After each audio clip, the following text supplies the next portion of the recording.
This is a bow saw.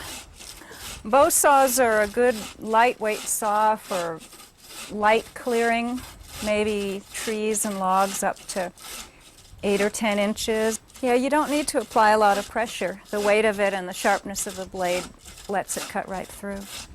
You can throw away the blade as soon as it's dull, but a good trick to know is that it's not always a dull blade that's your problem. Sometimes the teeth get out of set, and if you take a pair of needle nose pliers or a crescent wrench and grip each tooth and bend it slightly in the direction that it was bent at the factory, it'll usually cut again for you.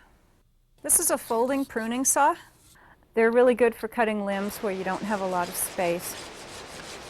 This is another type of pruning saw. The blade on this saw can be sharpened with a regular chainsaw file, so anyone can sharpen it.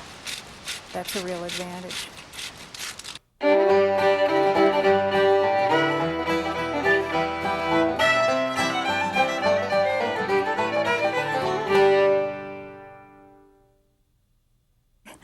Crosscut saws have been made in all different shapes and sizes and with different tooth patterns for different purposes. This two-man saw is a bucking saw. It has a straight back, it's fairly stiff, so one person can use it. It has lance teeth with 4 cutters and 2 rakers, so it will work well in softwood like pine. This is a felling saw. It also has lance teeth. It's a felling saw because it has a suede back and a thinner belly, and it's a lot more flexible. This dandy saw has plain teeth. They're all little triangles. It might work pretty well in hardwood. And this one-man saw has perforated lance teeth. They'd work well in a softwood. Right now, trail crews usually use whatever saw they can get their hands on that's good and sharp and in shape. And since a felling saw or falling saw is lighter to carry, that might be more practical even if you are bucking logs. Warren Miller has written the classic book on crosscut saw care and maintenance. And I think anyone who's going to use a crosscut saw should at least read that and have some exposure to the care and filing of crosscut saws. Most of the saws that we use are vintage saws such as Atkins or Diston or Simons, and they're not made anymore. Now, if you want a good saw, you've got to get an old saw. When you find an old saw, you can check the thickness, and you can actually feel the thickness of the metal with your fingertips, believe it or not. And a good saw is concentric taper ground where the center of the back is the thinnest metal, quite a bit thinner than the teeth. And that way, without even setting the teeth, it cuts a wider kerf than the width of the body of the saw. You can't tune and file a saw in the field. Filing or tuning without a good vise is almost sure to ruin the saw, so it's best not to try to do that in the field. If your saw is sharp, it pulls out long curls of wood, maybe 6 or 8 inch long curls of wood in green wood. If your saw's bringing out sawdust, it's dull. It's terribly dull. Your saw will stay sharp all season, maybe 2 seasons if you're not using it too much. If you keep it out of the dirt, never saw through dirt, don't let it rust, keep it sheathed, and don't drop it or knock it over. I really try to impress on my crews that they'd better not hurt that saw. But we keep them covered with a light oil anytime they're in moisture, and anytime we bring it back into the station, we oil it so that it doesn't get, ambient moisture from the air. There's a whole bunch of guards. Sometimes I transport most saws between 2 slabs of plywood that are greased on the inside. I've seen 2 really bad wrecks with outfitter stock that's come from the saw coming untied on one side of the animal, and then in brush or whatever coming unsheathed, and the animal spun around and cut up a bunch of other animals around him. When we're transporting one or a bunch of saws long distances, we'll have them sheathed and we'll have them wrapped in a mani and bent over the animal, and it'll be tied to the forks of the saddle and then tied down either to the latigo or the double cinch on each side with the teeth facing backwards. And then for shorter saws, oftentimes one-person saws, which are often packed on stock, will be in a wooden sheath where the handle's out and the sheath will strap to the pack animal. I use fire hose. It's cheap and replaceable and readily available everywhere. And I use strings of parachute cord or Velcro to tie it onto the saw. The most injuries I've seen with crosscut saws are people putting on the sheaths and taking off the sheaths and handling them too quickly. Where I work, the sun's really intense and the saw blade can get very hot. And if you've taken your gloves off to tie the knots in the string or to remove the Velcro and then pick up the saw, it almost burns your hands, and I've seen people drop the saw suddenly. If you're not going terribly far or with a shorter saw, you can put it on your shoulder with the teeth facing away from your neck, take off the rear handle, hold on to the front handle, and carry it that way. You wouldn't want to leave them strung for long or they might hold the bend.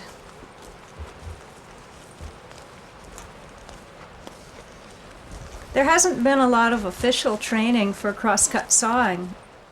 The danger in a lot of falling and bucking operation comes from the trees, not from the saw.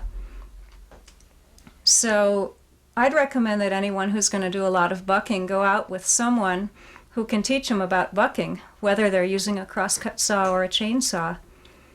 And I'm assuming that we'll have more regular type training programs available soon. What's coming into play now is that crosscut saw training is being attached to the chainsaw training as part of that, you know, if people are going to be used crosscut so that it can be used more responsibly.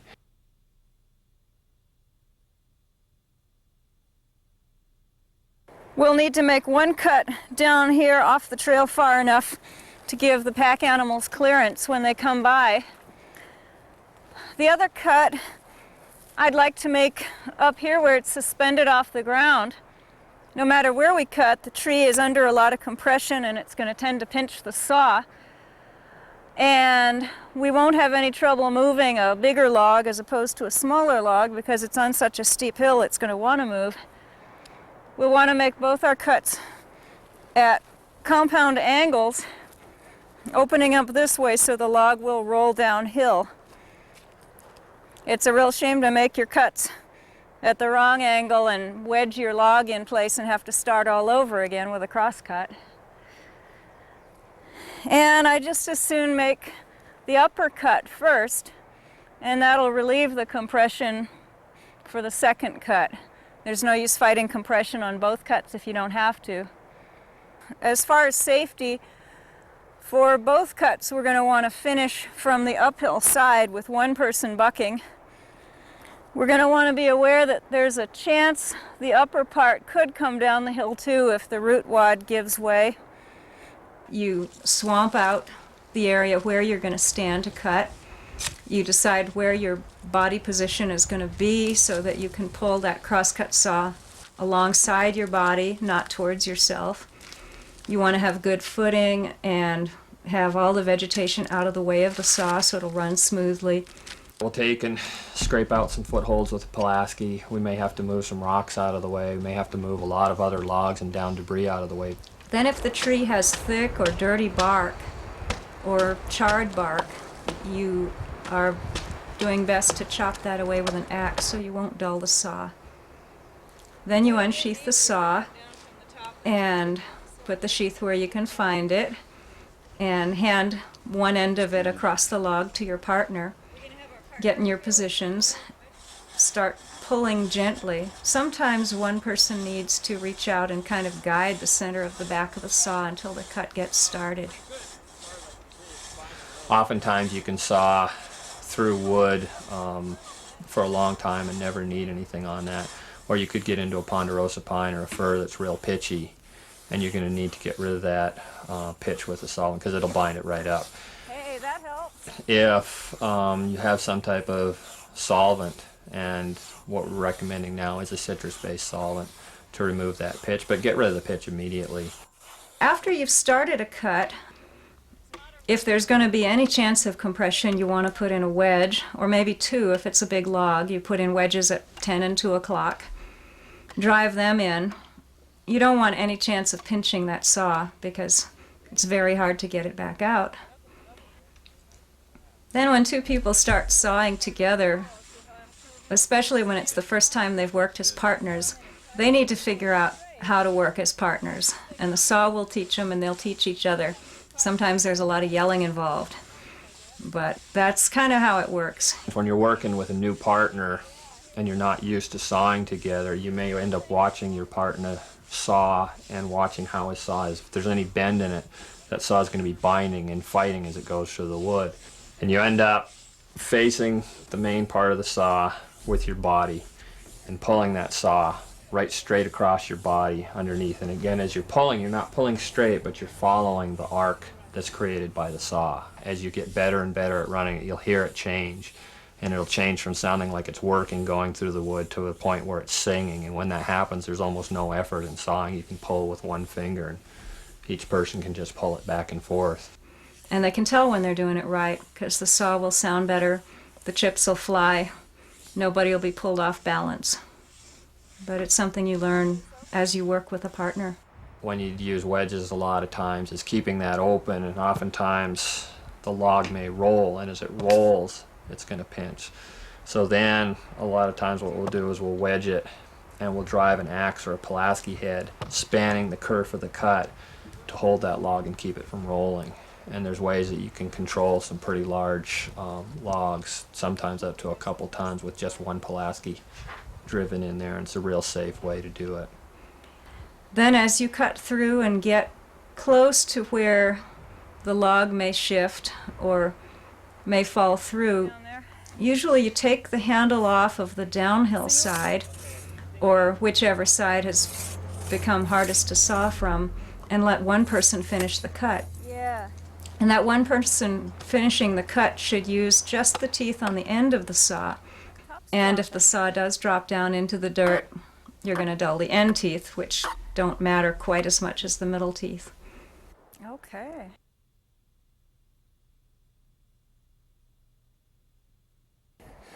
So when the tree is wide in comparison to the length of the saw, or when the tree is large diameter, we can't clear our chips with two people because we can't pull far enough to get the chips out, so the saw will start to bind up. When that happens, we usually go to single bucking, and then we can take a longer stroke and we can clear our chips, which actually makes single bucking in this case less effort than double bucking with a short saw. If the log is going to drop into a trench in the trail from which you will then have to roll it up out of, it's pretty smart to put logs that'll act as ramps down there that it can roll along. Anytime you can use a mechanical advantage and move that tree out of the way, the easier you can do it, the better it's going to be. And if you can even get by without even cutting the log, that's better yet, if there's some way to move that efficiently out of there. If there's a possibility of that saw falling through into the dirt, we'll take a piece of bark off the tree with the axe or with the Pulaski and lay it under, a clean piece, and lay it underneath there just as to double up our chance of not doing anything to the sharpness of that saw. You may want to cut poles to use as levers, or use your pry bars and have them underneath the log so that when it drops free, you can lift up on the levers and push it out of there. Pretty much you need your creativity and you need a good sense of mechanical advantage, and you need to figure all this out before you've cut the log.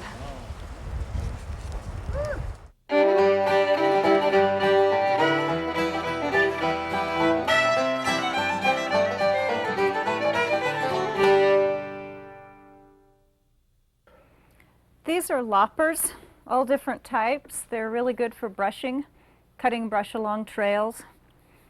There are two basic types of lopper.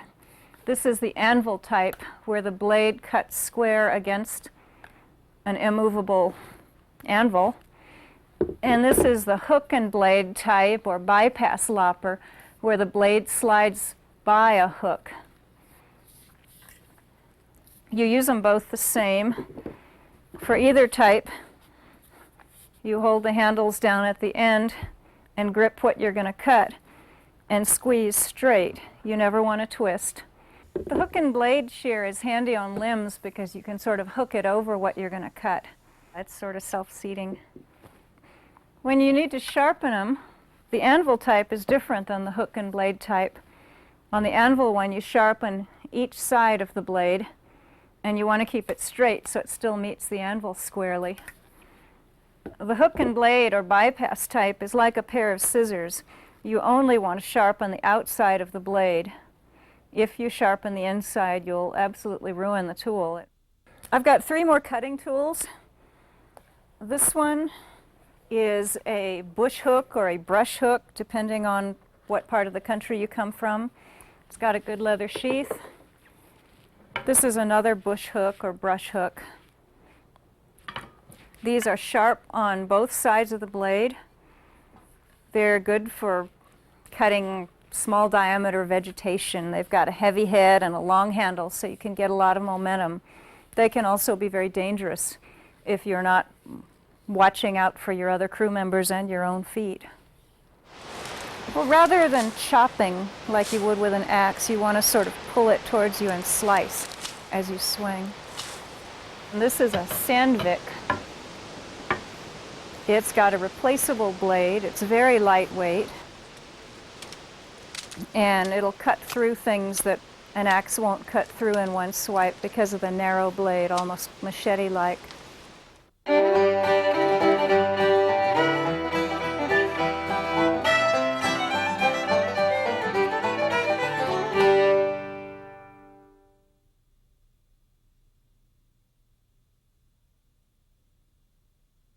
Pulaski's probably the main implement used for firefighting. It's also used quite a bit in trail.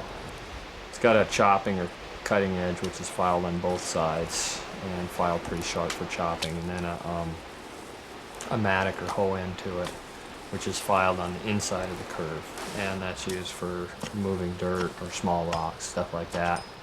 When you're pulling dirt and you're pulling it towards you, a lot of times when people, and myself included, started doing it, you pull almost in a straight line, and that's nowhere near as effective as if it's angled slightly. And when you're angled, you're actually cutting almost like a plow moving through the dirt. You're cutting dirt as you're moving, and then it's a lot easier to remove it from the tread. A lot of times people that are working with the Pulaski all the time, again, are using their legs as the main source of power for it. If you're carrying a tool like a Pulaski over distance, it should be sheathed. The sharpest cutting implement on the Pulaski should be still facing away from you on the downhill side, so that if you fall, you can get rid of it. It's usually a good idea to have at least 10 feet between people. So a lot of times with the hoe end, we'll sharpen it at the end or the beginning of each trail hitch, and that'll often be sharpened with a grinder because you can take that down. The cutting end of the Pulaski is different because you don't want to change the temper and make it too hard or too soft. So a lot of times we'll file that with a file rather than using a grinder. A combination or a combi tool it's a small shovel that can be rotated and turned downwards for a hoe, and on the far end of it is a pick. So when it's turned into the hoe position, you've got a hoe on one side and a pick on the other side, and that hoe is also really good for cutting roots. It's also a very small, fairly narrow base shovel, which can be pretty good for cleaning water bars and areas where you're doing a lot of work on drainage.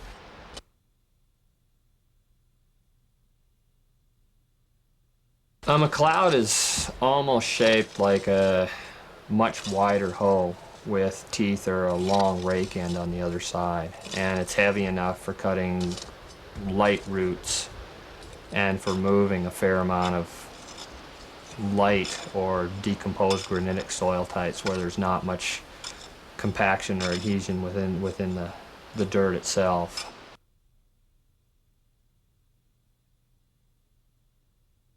Council tool is almost like a section off a sickle bar mower, which usually has 4 or 5 teeth on it, and it's triangular. It's sharp, and it's used for lighter litter and duff for removing that.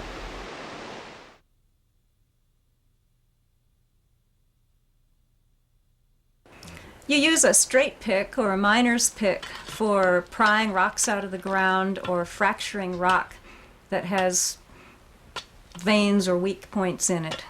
When you're using a pick, it's really important that you be wearing long pants and sleeves, of course, and a hard hat and safety glasses. With any of the heavy swinging tools, you want to have your feet shoulder width apart and swing it up behind you, clear over your head, then straighten your arms, let your hands slide down to the ends of the handle like you would with a baseball bat, and then bend at the knees and let the lowering of your body accelerate the tool so it hits the ground really hard. You kind of keep your back straight as you do this, and it's not hard on your back if you're doing it right. You really use your legs a lot and bend your knees. Pickmatic has a pointed pick tip on one end and an adze hoe type blade on the other end. They're really good for grubbing new tread into heavy rocky soil. They've got more weight to them than an adze hoe or a Pulaski, and you can swing hard and pull a lot of material with them, and also pry heavy rocks with the pick end.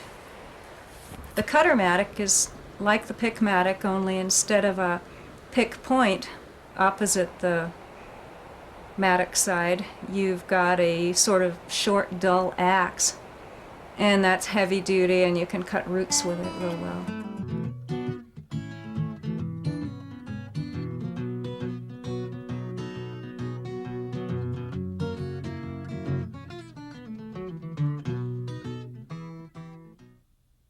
There's been a lot of different shaped axes, from tiny hatchets, which can be used for shingling or splitting shingles, to broad axes, which would be on the other end of the scale, which would be used for hewing wood and flattening sides of wood. A single bit or a pole axe just has one cutting surface, the other end is flat or blunt, and the balance is really different. Traditionally, most double bit axes have a longer handle. Single bit axes will often have a shorter handle, and there's advantages and disadvantages to both. A double bit axe in actuality is probably a little more versatile because it has one edge that's filed for cutting wood, and it's filed fairly thin and narrow for chopping. The other edge of it is filed at a chisel edge, and that chisel edge is for getting down near the ground and removing roots, where you're not going to chip it if you hit the occasional stone.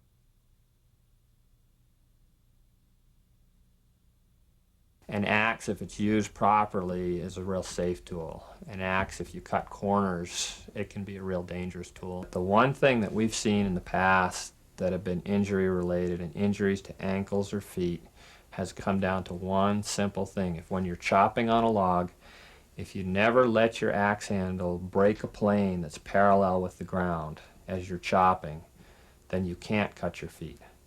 And the only time we break that rule is when we're chopping with the log between our body and the axe head. If you've already made the decision to chop the log, the first thing I do again is look at the log, figure out what I'm going to do with it. Where's the best place to chop it? If you're limbing on a downed log, you should try to be limbing the log on the opposite side from where you're standing. In other words, keep the log between you and your axe. The second part is when you're limbing, a lot of times you'll see that the axe head goes through some of the limbs really easy, so it's pretty easy to get wild in a situation like that. So you should be really clear on where other people are, and you should be really clear on where your swing is going.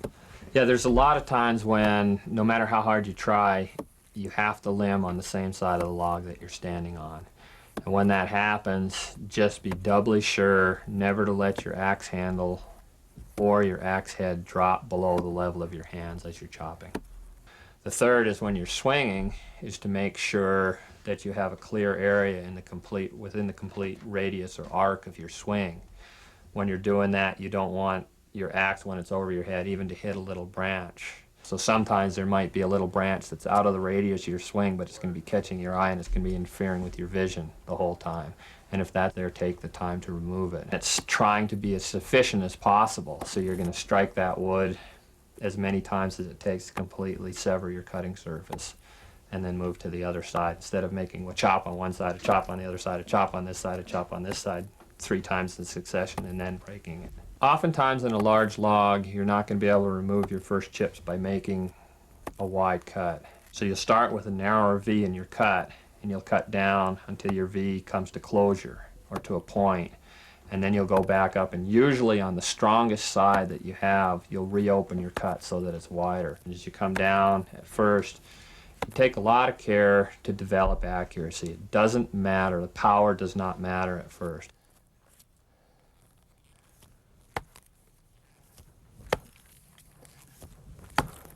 Again, I'm flexing at the knees, especially when I get near this part of the cut, so my axe handle stays parallel. So work on your accuracy as you're coming down. And only after you have that balance and that accuracy, then power becomes the third part of the equation. Wait until you're good at chopping before you try to put power into it. A lot of times when you're swinging and you pick the axe up and it goes back past your head on either side, and you'll catch out of the corner of your eye a little chip of wood that's stuck on the axe blade. You should not try to power through that chip. When you try to power down through it, it can deflect your axe and you can end up with an injury.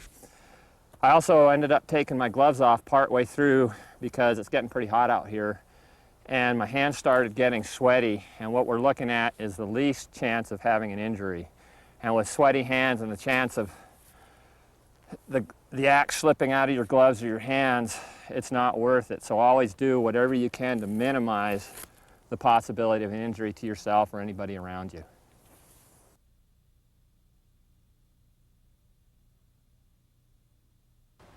When I finish this first cut, I'll go over and I'll cut a V on the opposite side of the log, and because the wood is already removed from the near side, when I come over to this side, it's about 5 or 6 times as quick to chop. So when I start it, just come down and start my chip. My chip will start out like that. Okay, now my V is closing up, and where I want my V to close up is right in the very center of the log. It's closing up a little bit sooner. This time I'm going to open it up on the left side, and the reason is because there's a knot that's closer on the right side, so it's going to be easier chopping on this left side of the log. We've had a lot of injuries in the past. You get working with an axe and all of a sudden you get to the point where you're medium proficient. And when that happens, it becomes fun, and it's like, man, am I having a good time chopping. And that's when I've seen most of the injuries occur, is when people finally start having fun and they start chopping harder and harder. And I've tried to remind myself of that, and so every time I start having a lot of fun, I go, wait a minute, slow down, make sure you're not going to hurt yourself, and then proceed more slowly.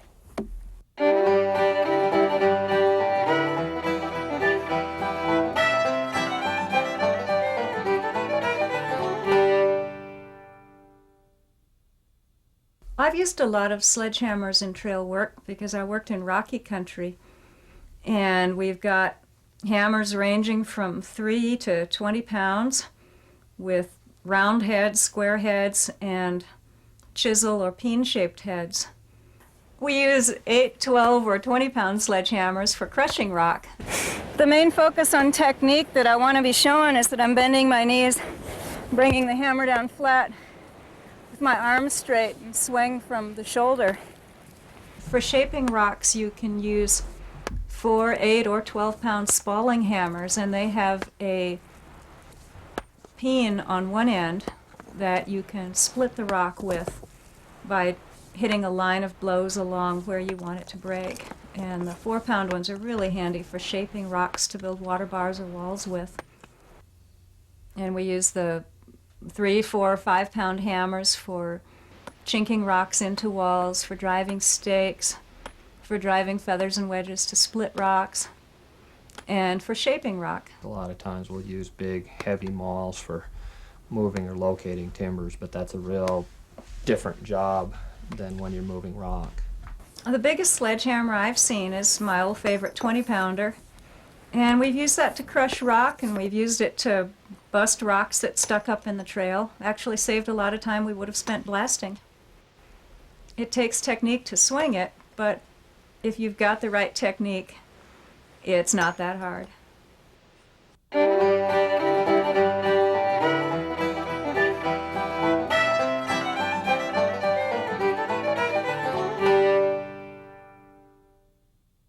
People use adze hoes and grub hoes in areas of the country where there's a lot of loose, light soil and maybe some root structure in there. The adze hoe is sharpened so it'll cut through those roots, and you can pull the dirt towards you when you're digging in a trail bench. There are all kinds of shovels. I like the long-handled, wide-bladed shovel for moving dirt. In a lot of trail jobs, you need to be able to throw dirt from one place to another, and for that you need a big wide-bladed shovel with a long handle. The firefighting shovel is a standard in the Forest Service, and they're sharp enough that you can cut through sod and chop through roots well with them. When I'm using a shovel, I use my foot to drive the blade into the dirt, and then I lever it across my knees or thighs. I can also use a shovel to scrape by levering it against my body. It's a lot easier on your back that way. If you're digging a lot of things up, you're probably going to need a bar as well as a shovel. The tamping bar is usually 5 or 6 feet long and round and has a flat paddle blade on one end and a big round flattened tamping end on the other. And they're good for digging post holes and tamping the dirt back in, but they're not good for prying.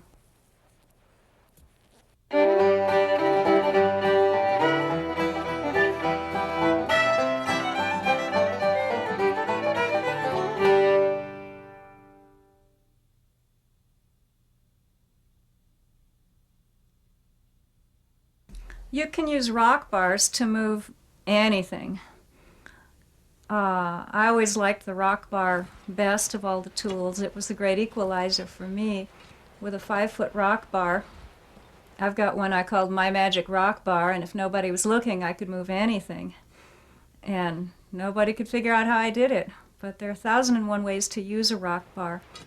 You can put it under the rock and lift using the ground as a fulcrum. You can put a fulcrum in front of the rock and pry off of that. You can use a rowing motion to skid a rock along the ground, or work with 2 people and row your boat rock across the ground. You can stab it in the ground to bump a rock forward. They're a very useful tool for moving heavy rocks or logs. The bottom end of a good rock bar is square with a chisel tip, and that chisel tip is a 2-inch fulcrum basically that you can use to lift with, and then the upper end of it is usually round. It's best with big rocks to have a team of people. Once you start using rock bars to move a rock, you don't want anybody in there with their hands on the rock, because a rock bar can slide across that rock and mash fingers.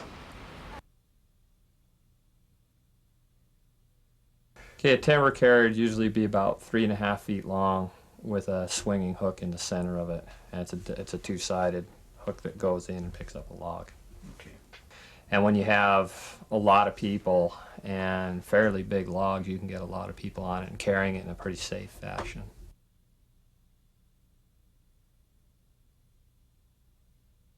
A draw knife, again, is one of those tools that looks like it's pretty simple, but people that are really good at peeling with it, you'll see they have a very definite technique. The same as with a Pulaski. A lot of times you don't pull straight towards you. You actually angle the draw knife at 20 or 30 degree angle so that it's doing some cutting as it's pulling back in the direction of your body.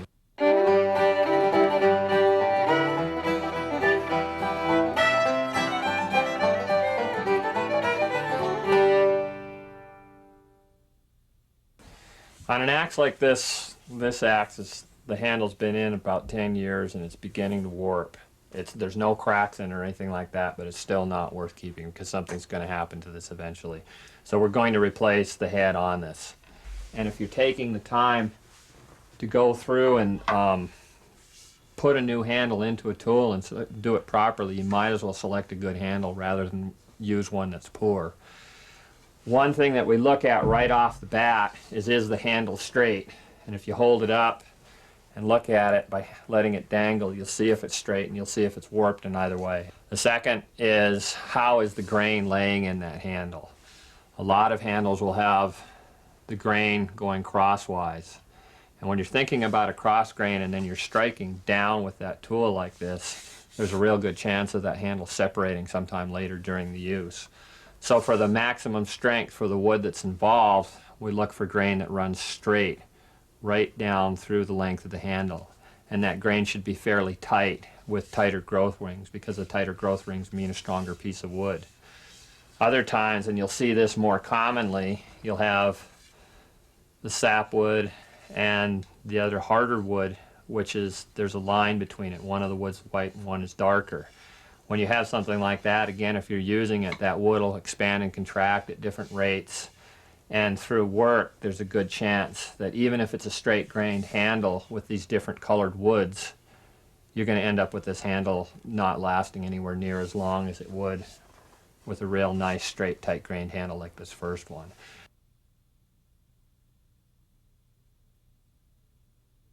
When we remove this handle, we'll start by sawing it off right along here. And once it's sawn, it'll be placed in a vise or in a proper dehandling tool, and the rest of the handle, or the rest of the handle that's inside the head, will be pushed out through the top of the head rather than down through the bottom of the head. If an axe head, if the handle is really stuck in an old head, you can help by drilling it out from either the top or bottom or both sides. There's a single saw kerf right down through the center of these handles. And when you think about laying a head on the handle, this head is going to seat right down near the fatter part of the handle, so it's going to be down this far. So what I'd do before I even began it was I'd take and draw a line across this handle here, and I'd cut that off, because this much is going to be sticking out. I don't want to mess with taking the time to shape that extra piece of wood. Then we take a thin saw, thin bladed saw, and we cut and bring this saw kerf down another inch. If you look at this handle in profile, there's a really big lump right here, and then the head comes in here. If you take your head and you bring it down as close to that lump as possible, you want this lump to blend into this wood. And all the stress of chopping is right on this part, and that's where these cracks usually develop. If you take and you remove some of this wood by rasping it down before you put the handle in, you're actually increasing the strength of your overall handle. And you're doing two things. You're increasing the flex, and you're decreasing the chance that this handle will break right at this point. I just put my belt sander upside down in the vise, and then just start rocking the handle itself on the belt sander, and you can take it down real smoothly and efficiently that way. And that's turned out to be one of the best things that I've done. So it fits tightly. And when you put the head on, it's only going to slide part way down the handle. When you do that, you turn the axe handle over, the head's part way on it, and you pound down with a piece of wood or a rubber hammer, and that head will actually slide up the handle as you're pounding down on the wood. You'll find that it gets caught, and you can knock that head back off again with a piece of wood or a hammer. You knock the head off, and you'll see right on the handle itself where it's digging into the wood, or there might be a little bit of mark there, and that's where you're going to rasp down. So the head itself, as it slides on, will tell you the fat spots where you have to rasp off. A lot of times it's real easy to rasp too far on one side or too far on the other, and the head will be sitting off from the axis of the handle. When the axe head is finally sat down all the way to where you want it, and it's seated square on the handle, you've got this hole up on top, and we've thrown away our plastic wedge. And what we usually use are wooden wedges. And we'll drive that wooden wedge as far down into the handle as it goes. And then we'll saw off the top of the wedge where it's sticking out. And once that's done, we'll usually seat it with one or two Grady wedges. And these are little metal wedges with steps. Some of the pole axes or single bits that we have will come with a lot heavier handles on them. And these single bits, oftentimes, these are pretty nice handles that they come with. They come as blanks. It's really rough through here, and you'll sand these handles down so they fit your personal hand. These handles come varnished, and this varnish is not a real advantage in a lot of ways, because the handle isn't going to it'll dry out with the varnish on it. If you remove the varnish with sandpaper, When you end up with that, then you can coat the whole handle with linseed oil and keep the wood really oiled and supple.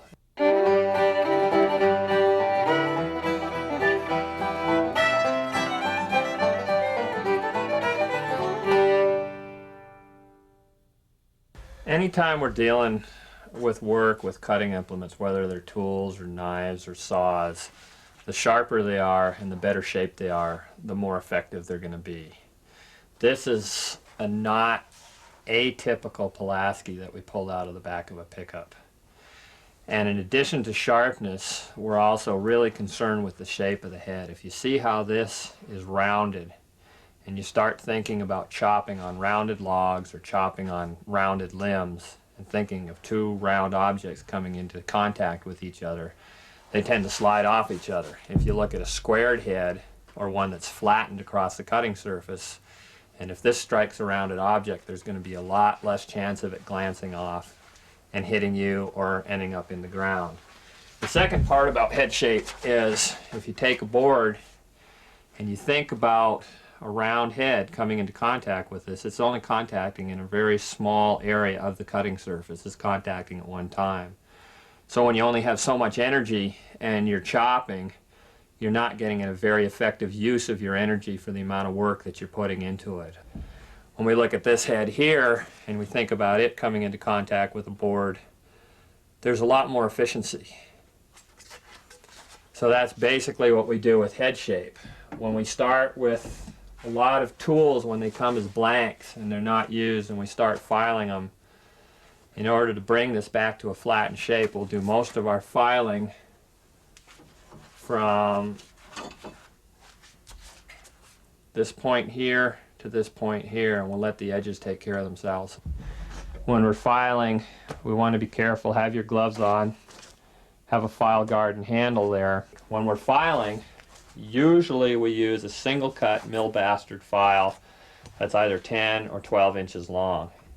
And the single cut means that there's serrations on the file that are running at an angle to the file, but they're only running in one direction. This file is used, and you only cut on the push stroke. You don't pull, you just pick it up and you cut on the push stroke again. Most of the time that we're filing Pulaskis or double bitted axes, we'll drive them into a log or a stump. I'll drive the implement that I'm filing at a slight angle so that the top surface that I'm filing is facing slightly towards me, so that I don't have to lean over the tool and file directly down into it. I'd rather be able to stay back and file at a slight angle to the tool. So I'll end up going down and filing the center of the tool first, and then when I have to finish it up, I'll finish up by finishing on both ends. Once this side is finished, I'll go around and I'll do the other side. When you end up getting both sides done, what you're going to have is a slight wire edge, or you can see it by looking in the proper light. That wire edge can also be taken off with an axe stone. Take the smooth edge, we just go real lightly in a circular fashion on that wire edge until it disappears. Once you have that wire edge there and you've taken it off, there's no axes or Pulaskis that you shouldn't be able to shave with. The one way that I can tell very easily is I will take my glove off and I'll take my finger and I'll touch my fingernail to it. And if it sinks into the fingernail with no weight, it's sharp enough to shave it. But I don't bring my finger down, bring it so only the fingernail's exposed to that head. When we turn over and we go on the chisel edge, we do the same thing, but when we're filing on the chisel edge, we end up filing at a much steeper angle. And that's to try to keep this cutting edge thicker, and this is the part that we use for roots. Once we're finished with this, and it's done, we'll usually grease the axe and put it in a sheath.